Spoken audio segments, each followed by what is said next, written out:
All right, so we're going to get started in section 2.4. The title of this section is the Euclidean Algorithm. Actually, this algorithm was stated in book 6 of Euclid's Elements.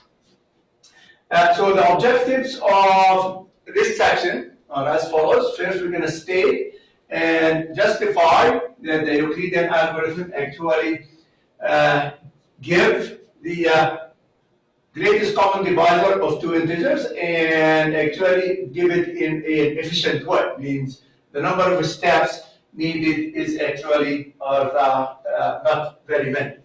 All right. Then we're gonna give some examples, some numerical examples of finding the greatest common divisor of two integers.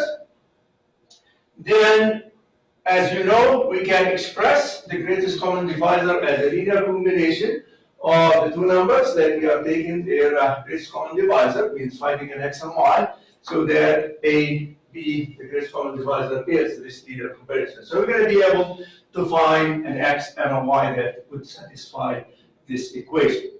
Then we're going to give a brief sort of material over what is the least common multiple of two integers, and then we're going to prove some properties of the least common multiple.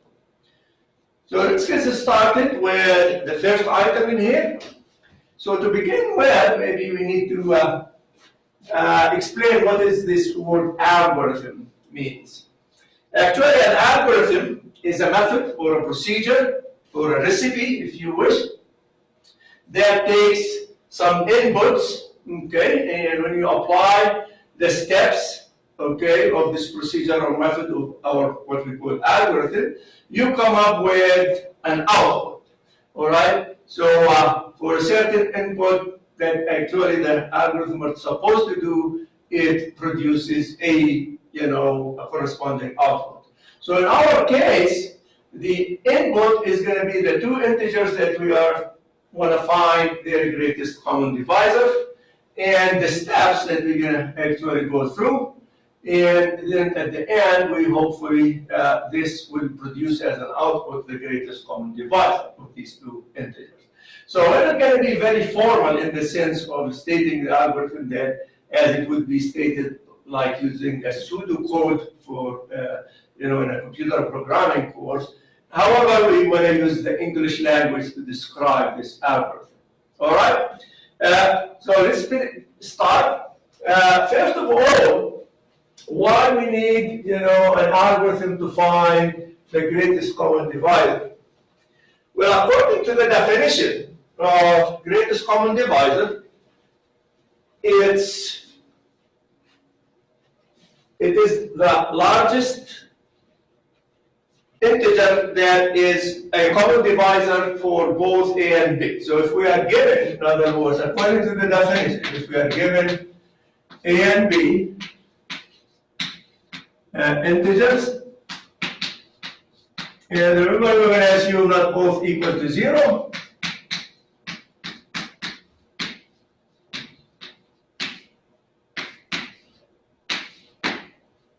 So by the definition,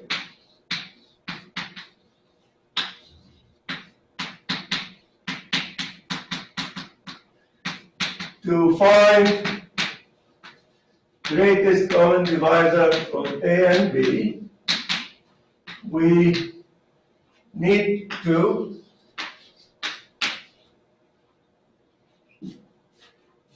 find d sub a. These are the set of all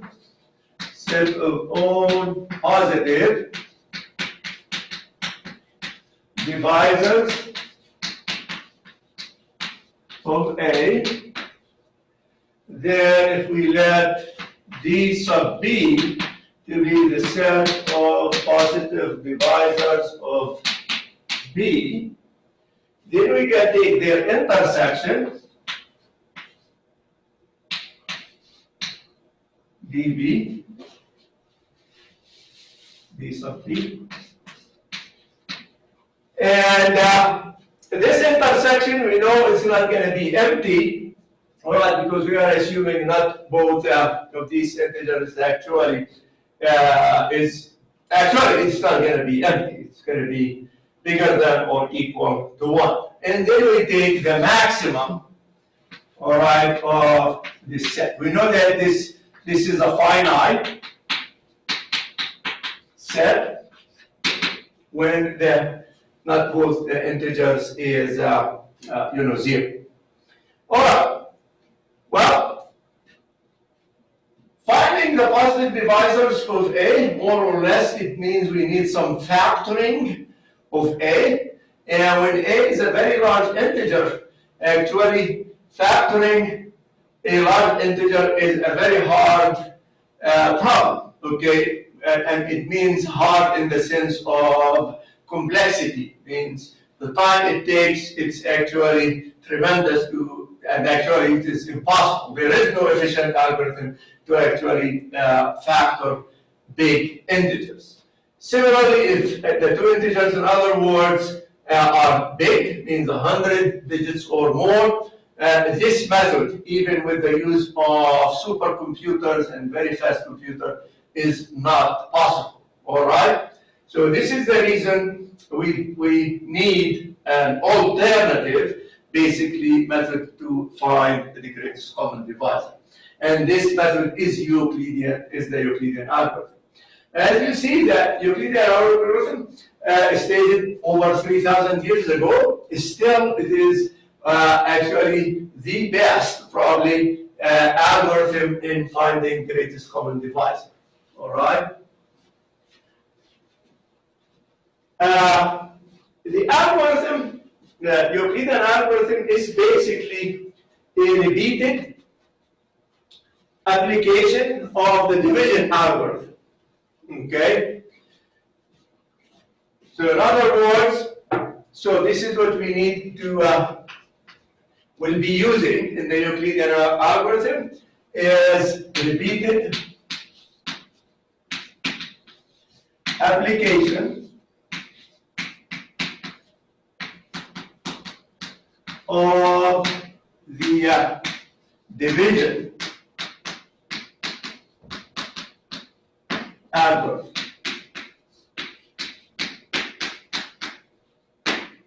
And the idea is to start with finding the greatest common divisor of two integers and replace it by finding the greatest common divisors of smaller integers, okay? And we achieve this by using the remainder, all right, that we get from the division algorithm.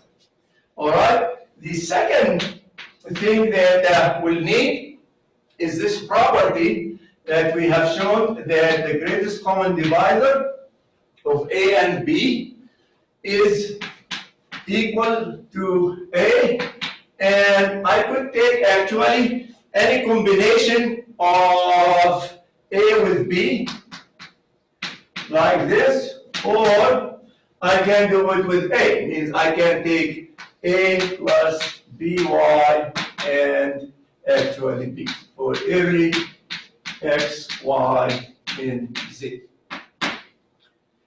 So we have shown this property actually holds. In particular,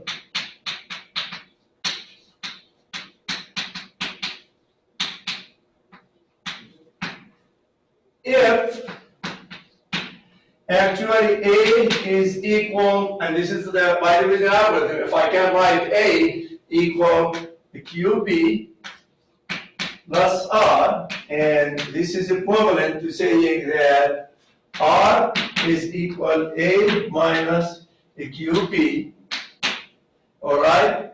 Then, by this property, we can say that the greatest common divisor of A and B, we can replace actually the A by A minus a QB and B. And remember in here the R, of course, when we apply the division algorithm, is going to be bigger than or equal to 0, less than B. All right?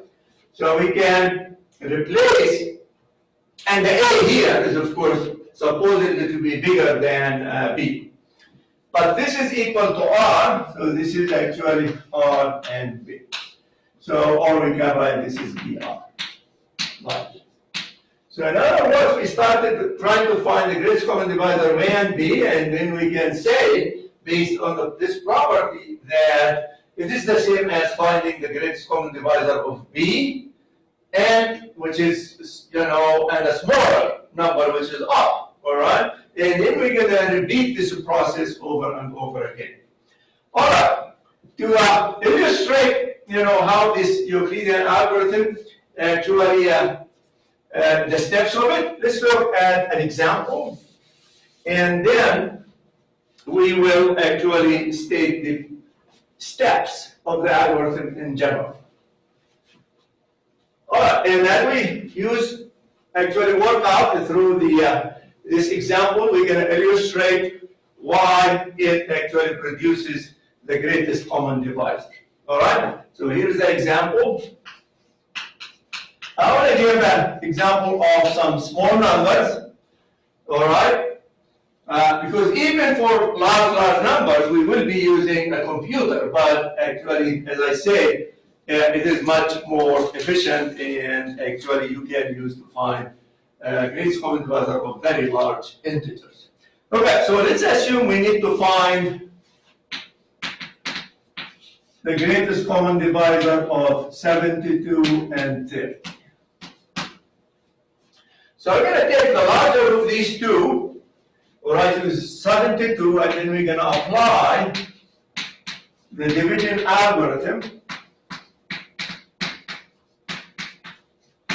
to 72 and 30, and this would imply that I can write 72 as a multiple of 30 plus a remainder. And it happens that if you take divide, basically 72 by 30, you get 2, and this is multiplied by 30, so this is give you 60, and then you left with a 12.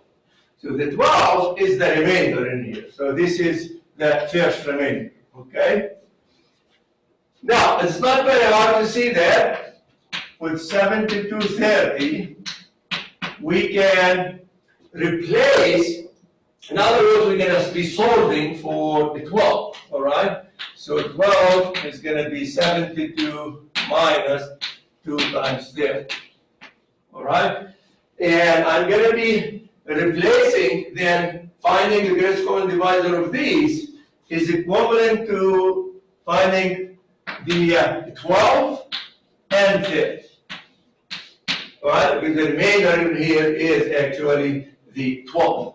Okay, which is another way to think about it is this combination of 72 and subtract twice the number 30. Then we apply the division algorithm again with 30 and the 12. So we could write 30 is equal 2 times the 12, that's 24. And the remainder is going to be actually 6. All right. And once again, then we have now the started with 7230. Then we reduce that to 3012. And now we replace the 30 by actually 6. All right? Then we repeat the division algorithm one more time. All right, the lighter of these, which is the 12. And this is 2 multiplied by 6 plus 0 as a remainder. Then we can say that this is equal 6, and this combination, if you solve for the 0 in here, you get the 12 minus 2 times 6, and then you get, again, really replace this by 0. Now, of course, the greatest common divisor of any non-zero integer with 0 is equal to 6. All right? So here it is. This is the greatest common divisor.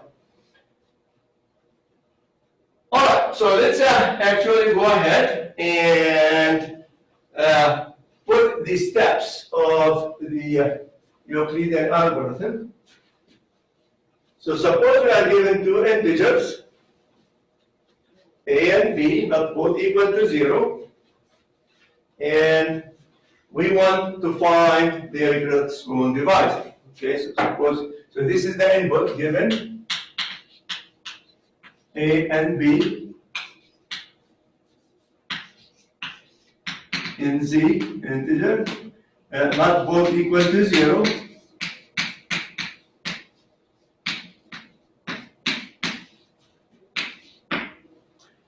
The first thing we need to notice that the a and the b, they could be one or both of them negatives, but we know that the greatest common divisor of a and b is the same as greatest common divisor, because by definition we take the greatest common divisor to be a positive. Okay, the greatest positive common divisor, all right, among all the positive divisor or divisors, actually, without being positive of the integers a and b.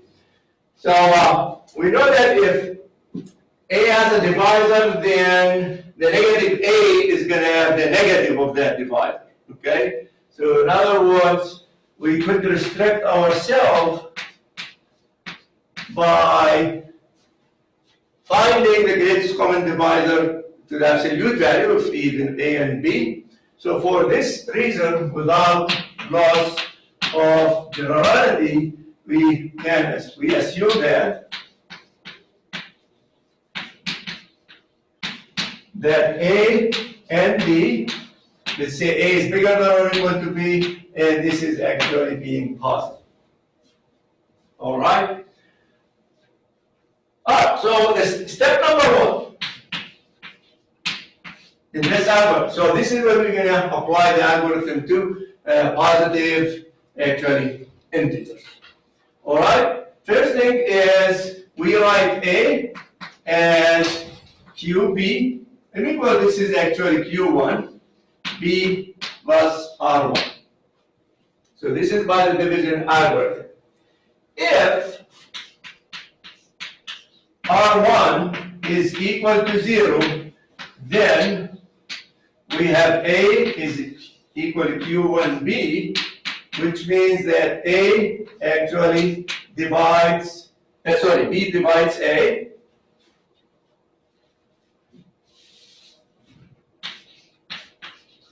And this implies the greatest common divisor of a and b is going to be actually equal to the same as actually a. All right? Because a divides a, b divides a, so the a is actually a common divisor of both.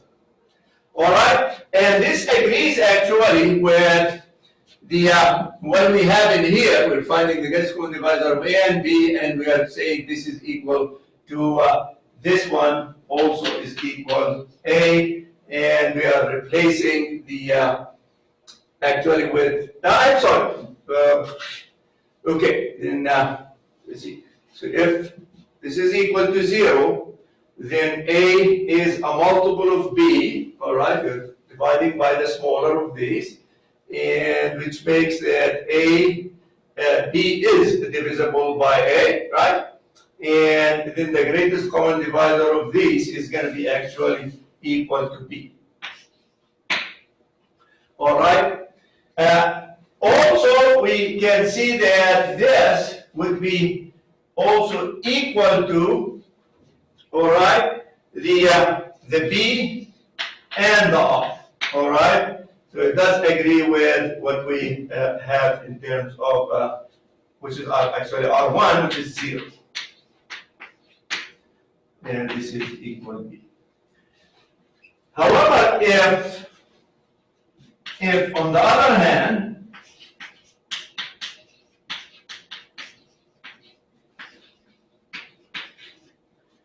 r1 does not equal to 0, all right, then we have a equal to q1 b plus r1, and R1 now is smaller than B and bigger than 0. Then we're going to apply the division algorithm to this time actually B and R1. Okay? So step number 2.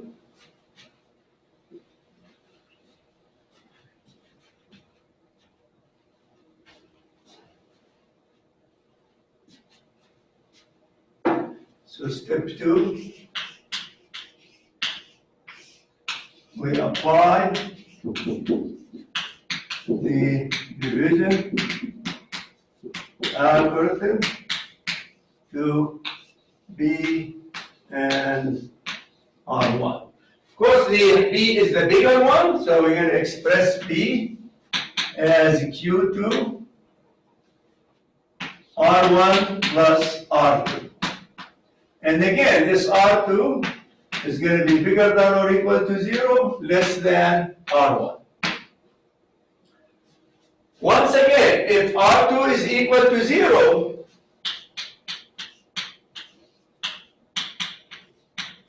then the greatest common divisor, and even actually from the first step, okay, in here, I should actually point this out. From here, we have the greatest common divisor of A and B. If R1 does not equal to 0, it would be the same as we replace the A by R1 and B. Okay? Now, similarly here, the greatest common divisor of A, B, from the first step is equal B, R1, and now we replace B by R2. Regardless if it is equal to 0 or not, okay? So this is R1.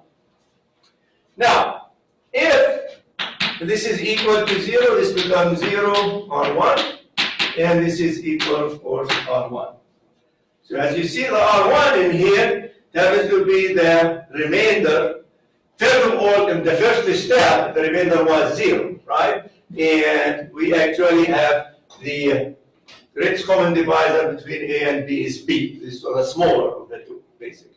All right? And now we have the greatest common divisor if R1 is not equal to 0, so we proceed one more step, and it becomes the remainder that is not, the last remainder that's not equal to 0, right? Which is R1, okay? If not, then we proceed to the next step, which actually, again, repeating basically the first step, all right? And this is what we're doing even in actually the second step. Let me write it as a third step. So if R2 does not equal to 0, then we write the greatest common divisor between R1 and R2. So we write R1, which is the larger, is equal to Q3 R2 plus R3.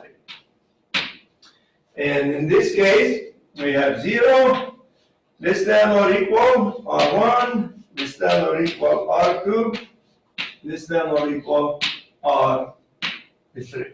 Actually, the other way around this goes. So we started with, let me do it for the R2 in here. So the R3.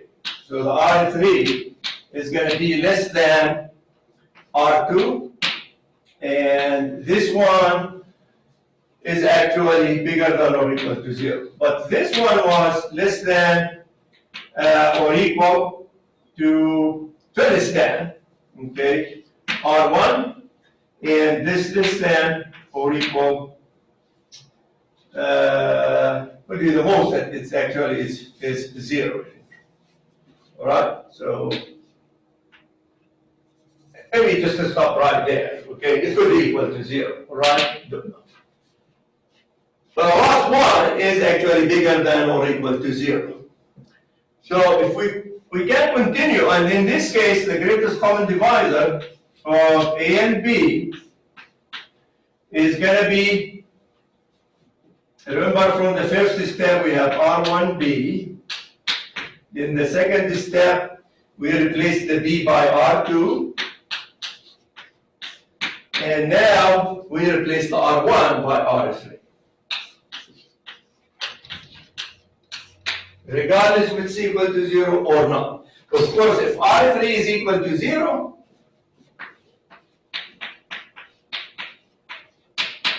then the greatest common divisor becomes of AB becomes R2. If, on the other hand, R3 does not equal to 0, then we continue. All right? Now, continuing this way, it would lead to a system of these equations. You write it down.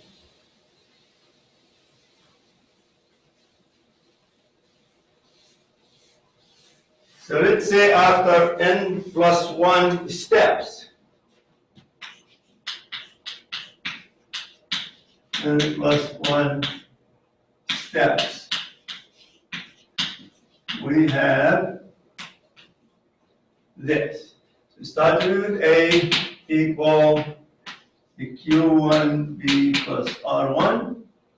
Then we have B equal to Q2 R1 plus R2. And then we have R1 equal to Q3 R2 plus R3, and so on. So let's say we have the n plus 1 step. You write how this is going to look like. So we have, I'm going to write the last two. This is n minus 2 is equal to Qn, because these differ by 2, all right?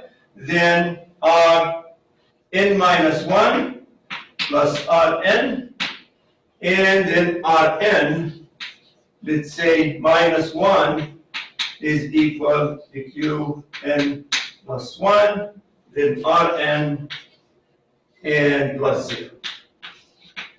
Now we're going to see why actually we must reach 0. Also, all of these, we have these restrictions on, means this one, if we move to the second step, means the R1 does not equal to 0. Okay? And then we have this step, again, R2 less than B, less than R1. And this one, R3 less than R2, and this pattern continues. We have 0 less than Rn less than Rn minus 1. And the last one, we have the supposedly the Rn plus 1 is equal to 0. All right, let's see first why this actually must terminate. All right, now, according to this, as you see, the R's started with R1, and this is bigger than R2, bigger than R3, and so on. And the last one is actually the Rn minus 1, and where the and this is bigger than Rn plus 1, where this is equal to 0. All right? Actually, let me put Rn, then Rn plus 1. Okay.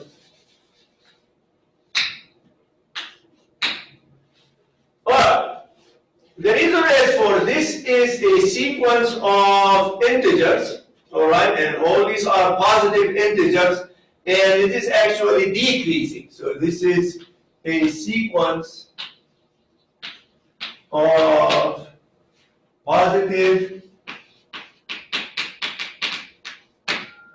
well, except the last one being equal to 0 is up to here. So this is a set of positive integers that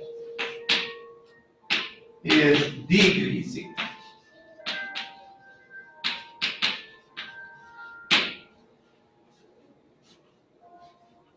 So it decreases and always it's going to be positive, so when then it must stop, then we must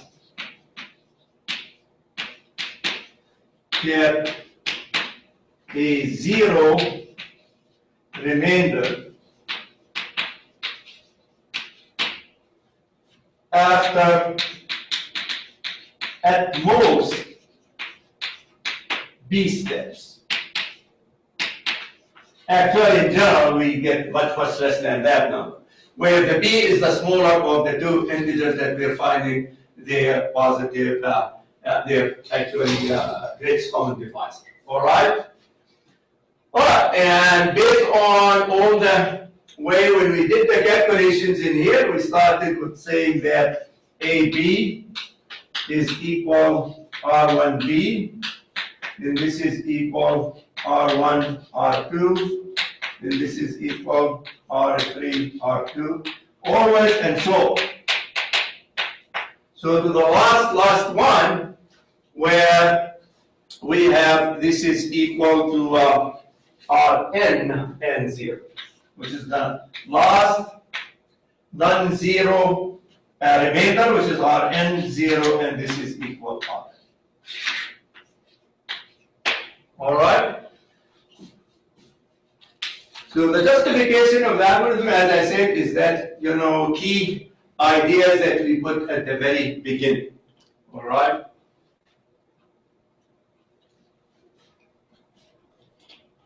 All right, moreover, we can actually start from this equation, the one that is before the last one, okay?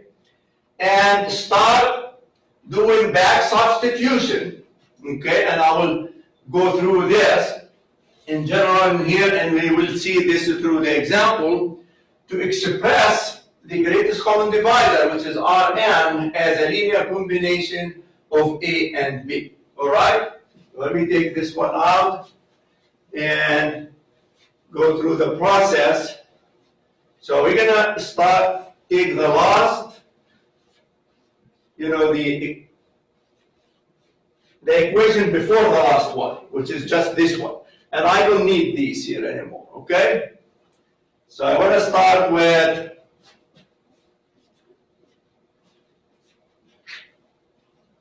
this equation here. So I'm going to go in here and solve for Rn. So Rn is going to be Rn minus 1 minus Q n Rn minus 1. Sorry, this one is Rn minus 2. So Rn minus 2, we're going to solve for this. Okay? Then we're going to go ahead and the step before this one, which we're going to have here, this Rn minus 1. Right? So we're going to solve for this. So we're going to replace this by, so we have Rn minus 2 minus Qn. And let me look at what this is going to be equal to. Rn3, n minus 3 minus Q n minus 1, Rn minus 2. All right? And then I can combine, of course, these. And then I need to solve for Rn minus 3 from the step before this. Okay, so we're going to solve for n minus 3. And eventually, we're going to end up with the Rn is going to be some stuff in, and this one, we call it x. It could be positive or negative integer, and then b, and there is some stuff that we are doing this back substitution, and we call that is 1. All right? Well, if you want to do this, get the better and so on, you could do it, but it's not worth, really the trouble of coming up with sort of a formula, if you wish. All right, it's very hard to, apply or actually use, okay, in practice. So we will do this through the examples. All right, so this is the next thing I want to look at. I want to look at applying this algorithm, these steps, to find the greatest common divisor of two relatively small, again, integers, because we want to doing this is by hand. Or maybe with the help of a little small calculator, all right? So here it is, here's the example.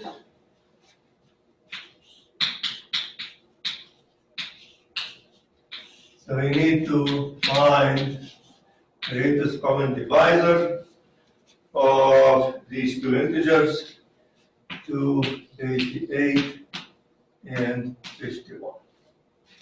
All right, so let's start with the larger of these and divide this one by 51. You're going to find this is equal to 5 multiplied by 51. And the remainder is 33. Then we take the 51 and apply the division algorithm to this and 33. And you get from here 33 times 1. All right. Or let me put actually the quotient first. So this is 1 times 51, and the remainder is 80. Then we're going to apply again to 33, sorry. That doesn't look right, 51 and 51 in here.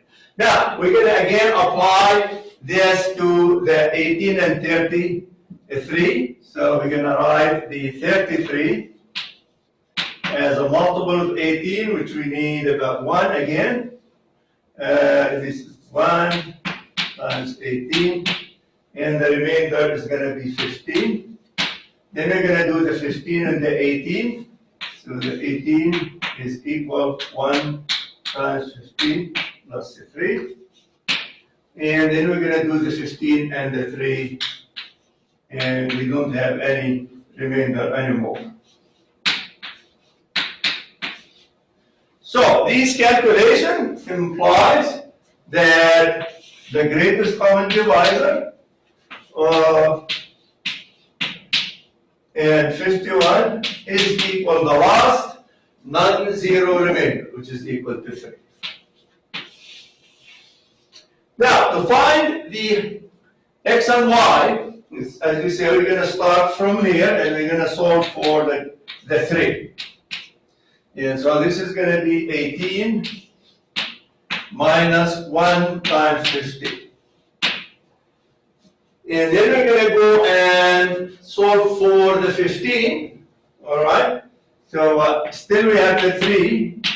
18 minus 1 times, I'm writing the 1 to see that's like in general, we're going to do this one. And that's going to be 33 minus 1 times 18. Then we need to combine the 18s in here as we go on. So we need to write this as 18. And this is another 18 with a positive. So this becomes 2 times 18 minus 33. So this is the 3. Now, the next step is, so we have replaced the 15. Now we're going to go to the 18. Okay, so we're going to do the 18 in here. And then we're going to have this one is written as 2. And the 18 is 51 minus 33, or 1 times 33. And again, and there's another 33 in here. Again, you want to combine the 33s. So you get 2 times 51. and then there is minus 2 times 33, and there is another one that's 3 times 33. And finally, we're going to do the 33, and you can see from here that we take this to the other side, and we end up with the correct x and y. So let me write it here, what it would be. So at the very end, this is what you get as the final answer, that 3 actually is equal to 88 times negative 3 plus 51 times 70. So this is your x, this is your y. Now, definitely the x and the y are not unique. In fact, there are infinitely many x and y, because you can write this, and there is a minus 3, and then you can actually take a multiple of 17. Let me write this 17k. All right, 17k.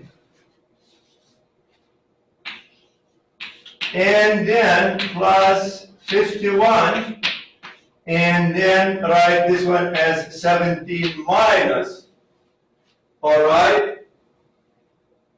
Actually, I want to write 51, sorry, 51k. 51k. That is a multiple of the other integer like this. And in here, I take 51, and then I take 17 minus 288k. Where k is equal 0, plus minus 1, plus minus 2, any integer.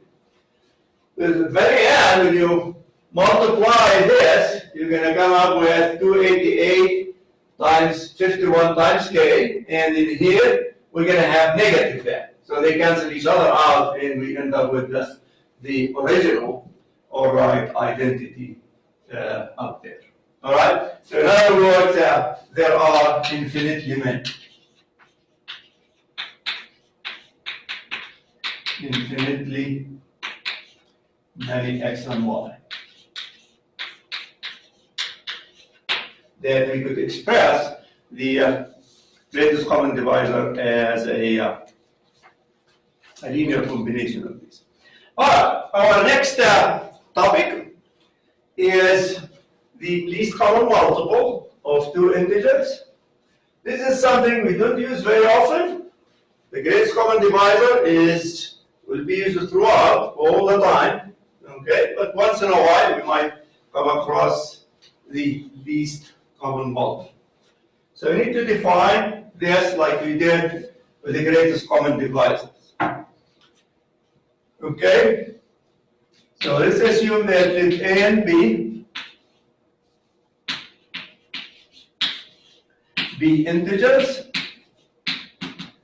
Now we're going to see if we need to put any restrictions on these. Okay?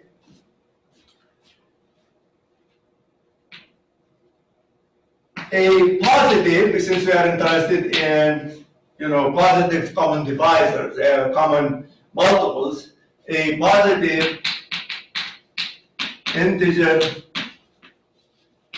m is called a common multiple,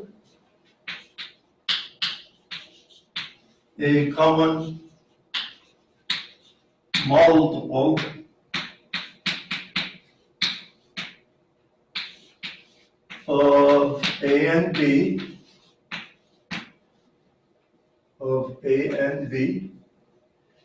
if A divides M and B divides M. This is opposite. Remember that this divides relationship, because we could interpret it as A divides M in this case, and we refer to M as a multiple of A. That's the way we write M, as something times A. All right, so if M is both multiples of A and B, then we call this is a common multiple. Now, by definition, since we cannot divide by 0, since we cannot divide by 0, and this is what it means A divides M. This means that M divided by A is supposed to be an integer, right? So then we cannot have then neither A nor B equal to 0. So in other words, our initial assumption in here, these are supposed to be non-zero, zero integer. There could be negative, by the way, but their common multiple, or the least common multiple, that's the concept we are interested in, and we want it to be actually a positive integer. All right, now with this, we also have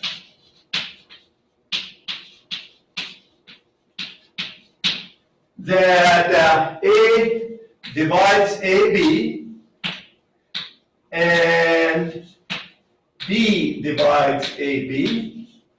Similarly, they divide also the absolute. Actually, let me put in the negative of this.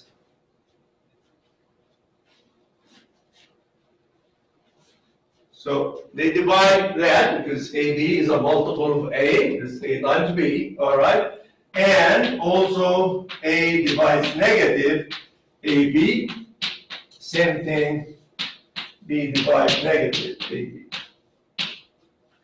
Since either one of these, since either AB or negative AB is positive,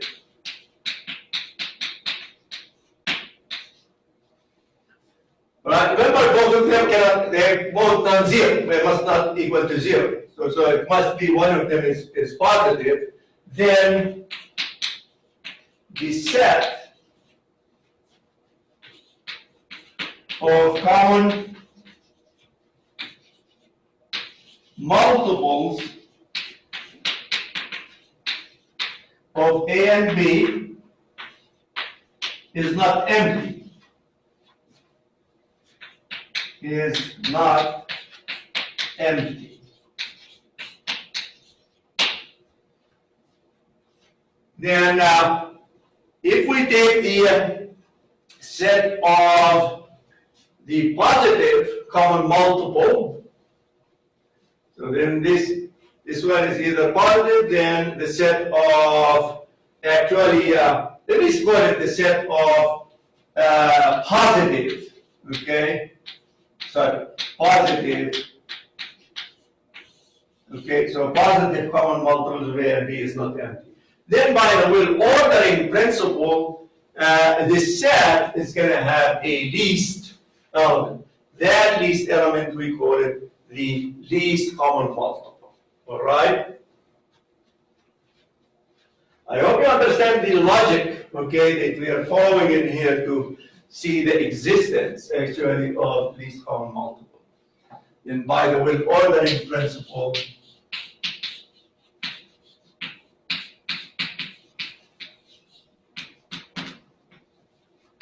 oh, I should say just, okay.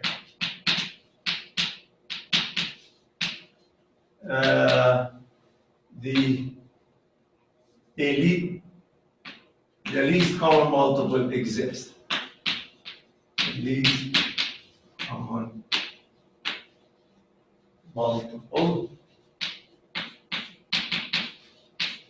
exists. So we define then the least common multiple, which we denote by this symbol, bracket AB, or sometimes we write it least common multiple of AB. Let's use a bracket in here. So this is the least common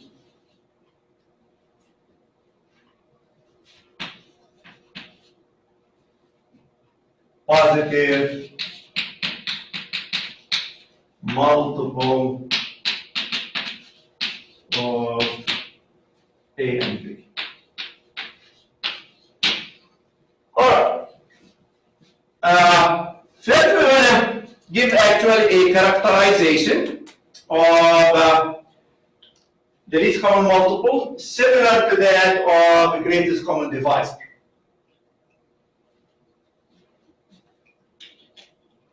So this one reflects the meaning, this is the least, okay? And the other one, it was the greatest among all positive, common divisors of A and B. Then we have a characterization using divides, okay?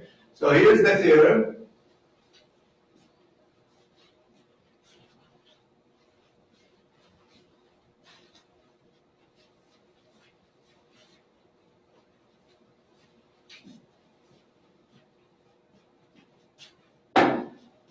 Theorem.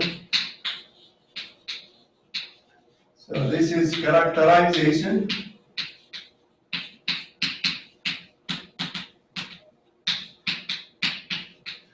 of least common multiple of two integers, of course. All right, and we state this. Let A and B be integers such that AB does not equal to 0. This is equivalent to saying that neither A or B is equal to 0. Sometimes you could actually write this in one statement like this. Then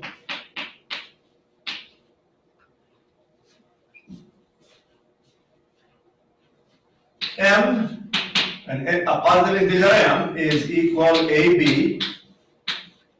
Alright, so we're going to use this one for using the definition, as we stated it, as the least common positive common multiple of A and B. This one is if and only if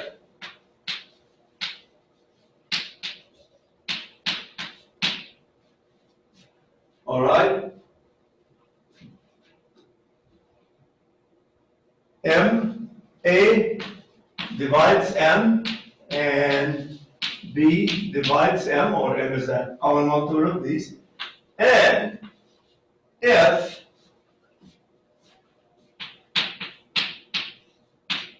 A divides, or if N is a common multiple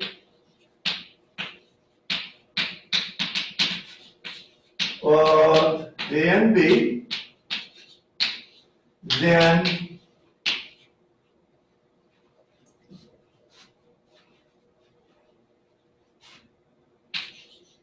M actually divides N. So, which is in some sense that's what it sees at least, all right, because N is going to be bigger than or equal to. One more time, in here when we write this by the definition, it means that A divides M and B divides M. M is bigger than or equal to 1, and M is the least positive common multiple of A and B. So this is actually the formal definition that we, well, I didn't write down, but I hope it was clear from what we said. And here's the other characterization. It says that, yeah, M is a common multiple of this, all right? And if N is a common multiple of, and then if N is another common multiple, then the relationship between them is this. Let's go ahead and start proving this. All right, so let's start with assuming that n is the least common multiple. All right? Here's the proof.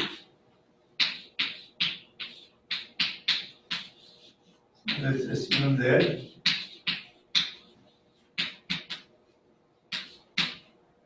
m is least common multiple, then divide the definition.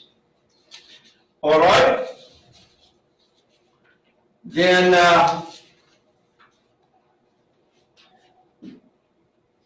we have, of course, that m is bigger than or equal to 1. Then we have A divides m and B divides m. These we have so far, this one. Now I need to show that if n is a common multiple, need to show if A divides n and B divides n, then all right, m is less than or equal to n. All right. Sorry, we have to show that actually the condition is satisfied. The other way around. That actually m divides n. Okay? So this is what we need to show. All right? In the other part of the theorem. All right. Well, let's apply the division algorithm to this m and n. All right? With this, I can write actually the n, all right, as equal to the q m plus r, where 0 less than or equal r less than m.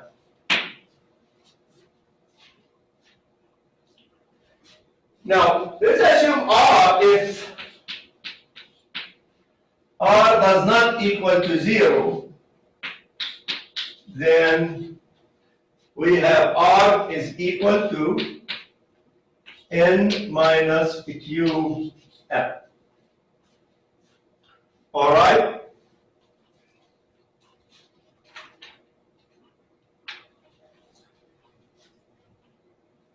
And now I can show that actually n is, or r rather, it's going to be a common multiple of A and B. Okay, here is the claim.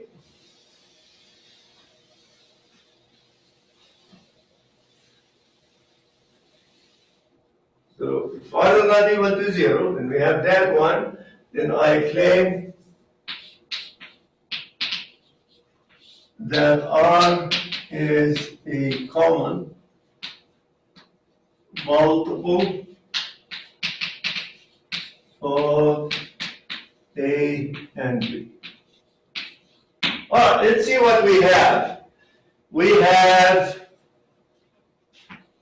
A divides M, B divides M.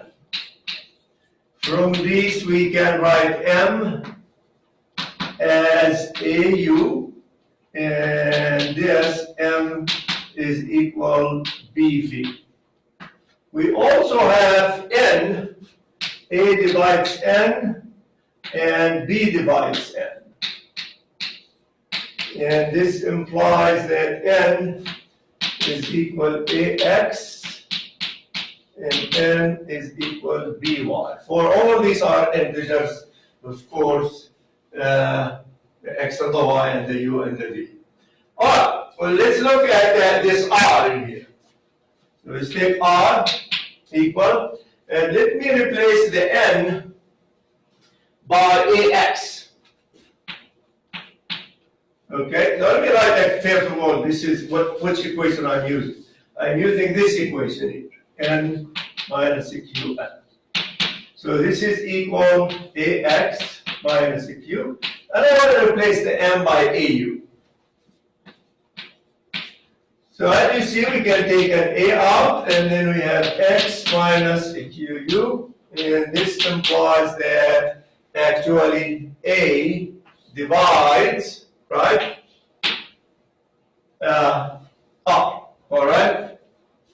So because r is a multiple of that. Similarly, we can show a divides r. Okay, similarly,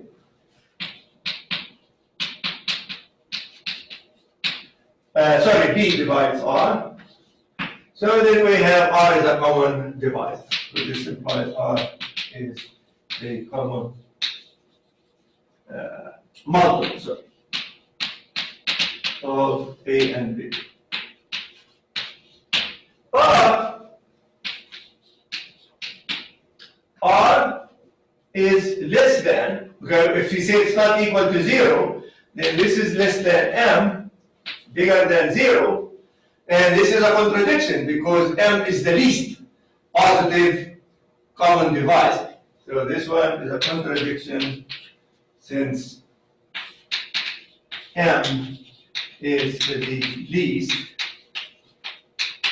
positive common multiple. I sometimes confuse, okay, divisor with multiple.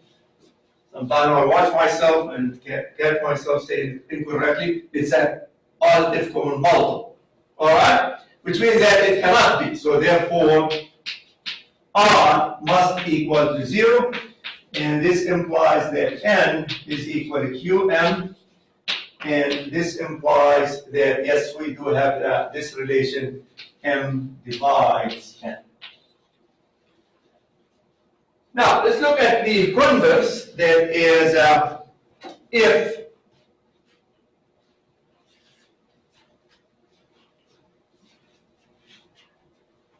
the conditions of the theorem are satisfied, the second part of the theorem. Okay, so here is the going the other way, the proof. So let's assume that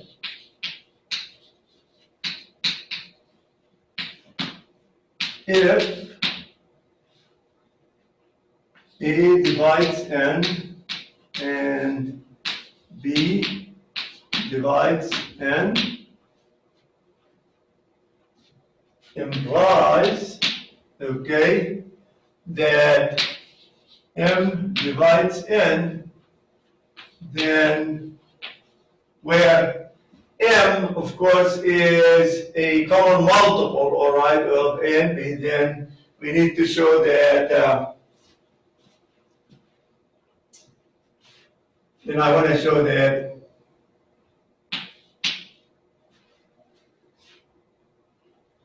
need to show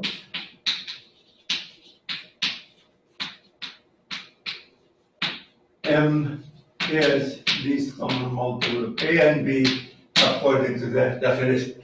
Means it is the least, okay, common multiple. All right.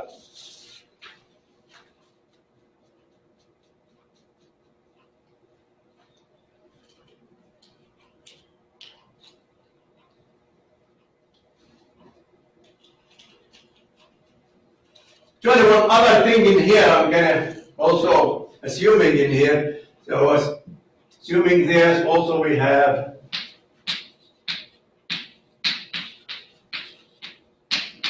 A divides M and B divides M.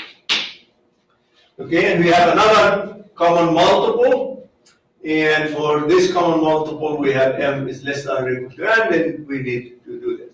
So this is very, very straightforward, all right? Because we first of all, we have one other thing in here. Actually, I want to assume that one more thing, that M is also positive. All right?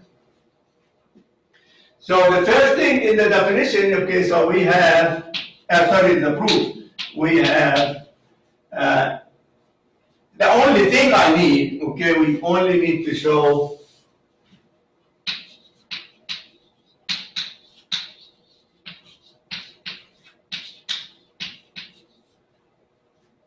M is the least common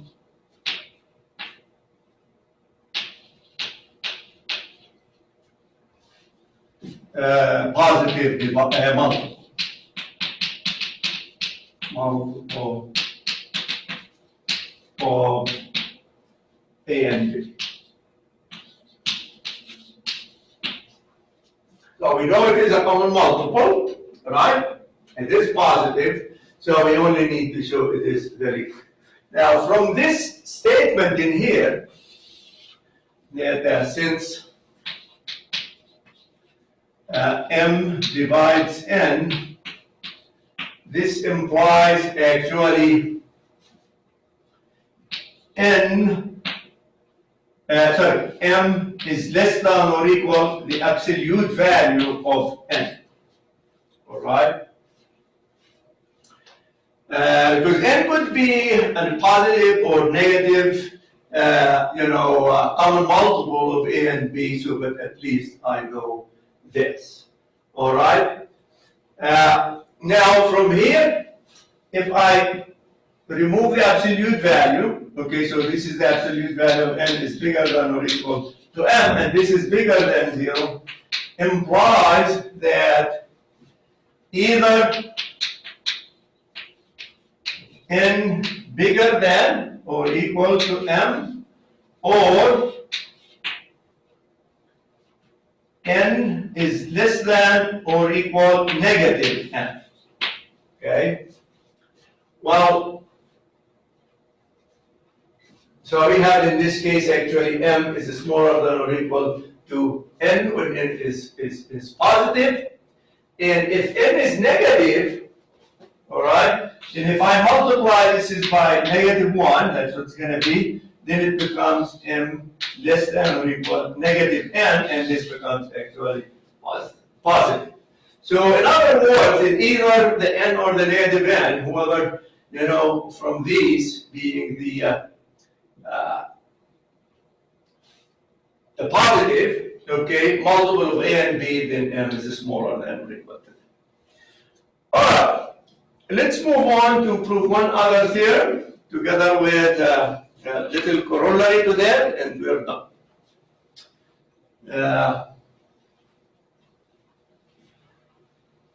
And this relationship, we're going to give a relationship between greatest common divisor and least common multiple. Okay? And we're going to see occasions of using this relationship.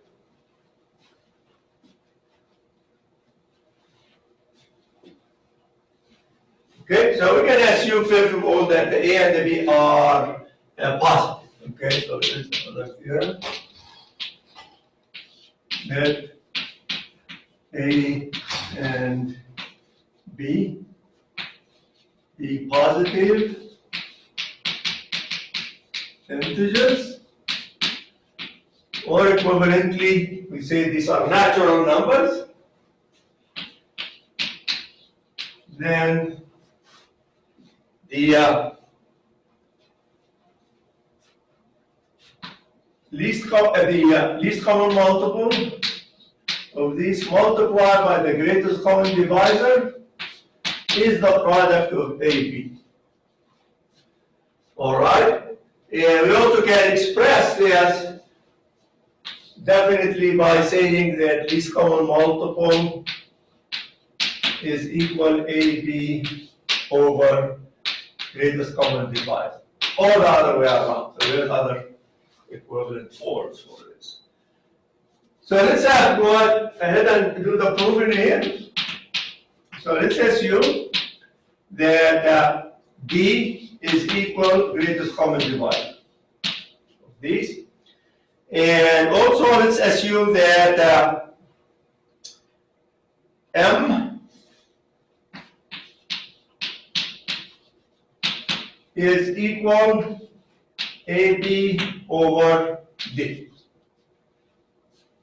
I'm not saying M is the least common multiple, not yet. I want to prove that, okay? So I claim that M is equal this. All right?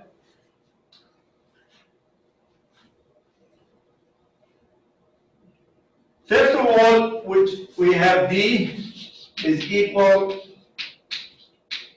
greatest common divisor means D divides A, and D divides B.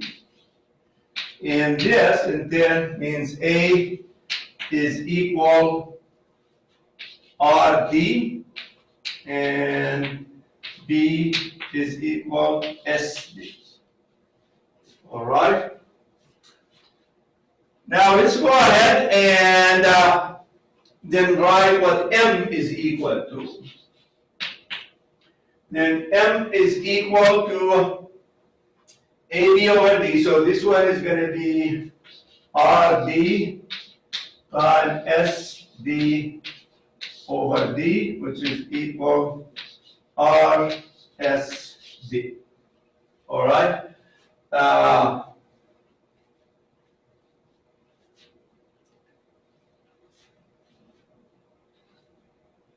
Okay, so let's move on and do one other thing. So this, what does this actually mean?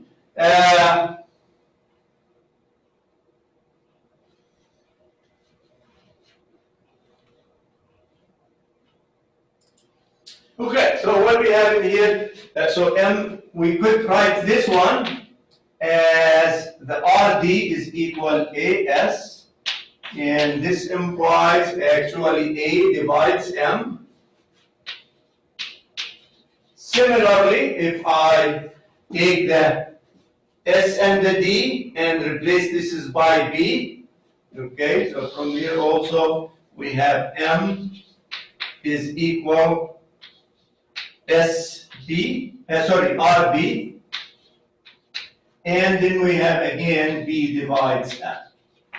Alright, so far we have actually M is a common multiple of A and B. Alright, take this one out in here.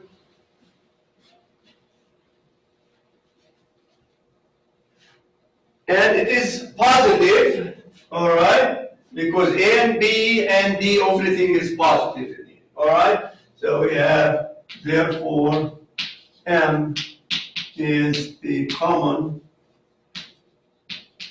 multiple of A and B.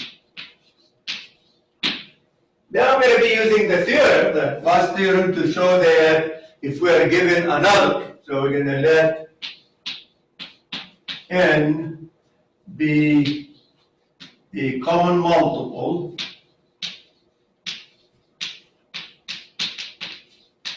of A and B,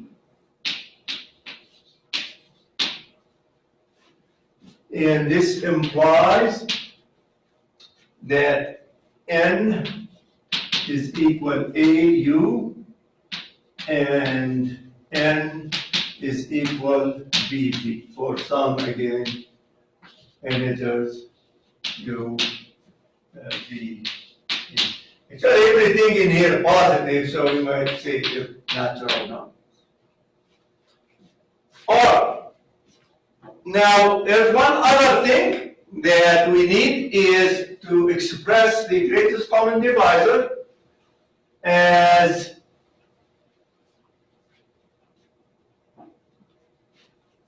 okay, so we also have the D is equal AX plus BY for some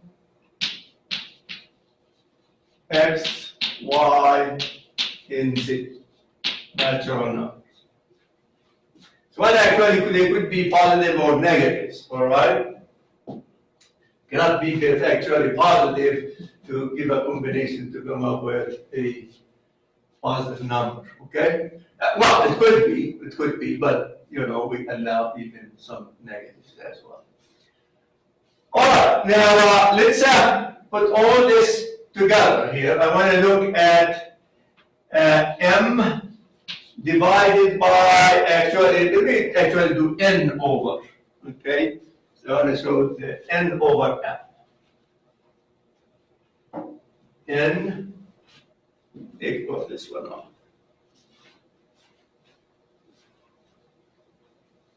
We're going to be using this equation there. All right. So let's take n over m, and this is equal to.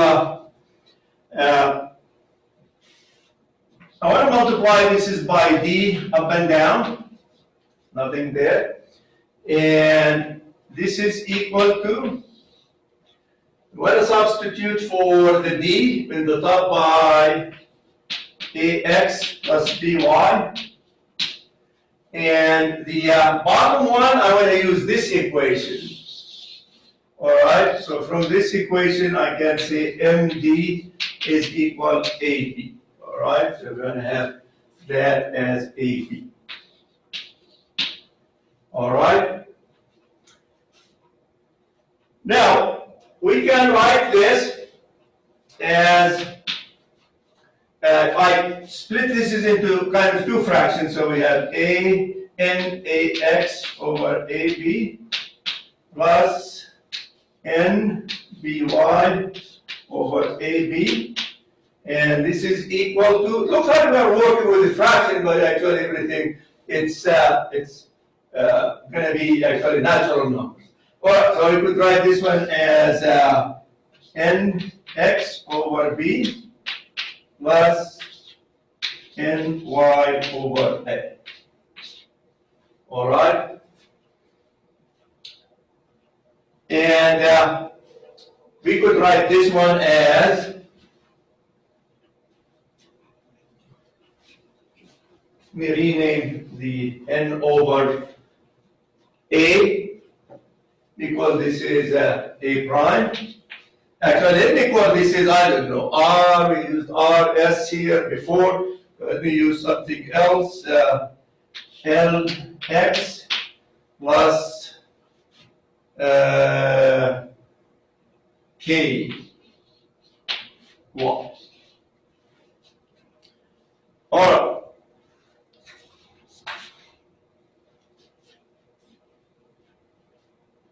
And this in itself implies that, remember in here, that's actually, no, actually I do have values for these. I'm sorry. So from here, we're going to be using these values. Sorry.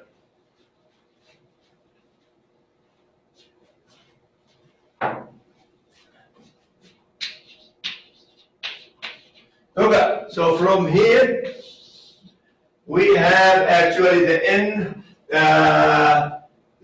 over a. From here, the n over a is equal to u, and from this one, we have the n over b equal to b.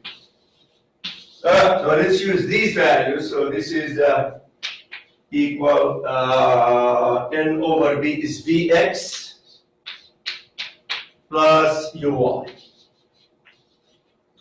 And this means that this one is an integer. That's all it's saying, that this one is implies that n over m is an integer.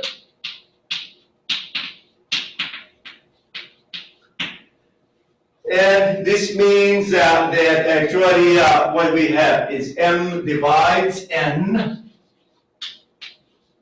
and by the theorem, therefore, we have m is the least common multiple of an. All right. Now, we made a restriction on the a and the b to be positive. Well, we don't need to have that restriction. They could be negatives. The only thing we don't want it to be zero. So if we have some negative integers, then the relationship between these is this. If A, B are in Z and AB does not equal to 0, then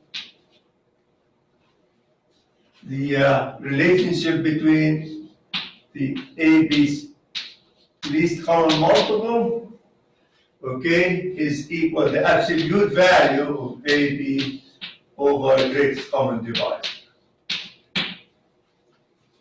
Okay, this is very straightforward corollary. Another one. What happens if, the greatest common divisor, or when is the greatest common divisor is equal least common multiple? A, B equal AB, if and only if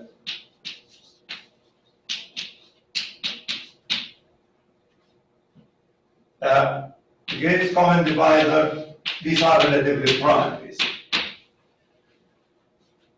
Alright, so if, of course, this one is equal to 1, alright, then the greatest common divisor, actually, I'm sorry, this is equal AB.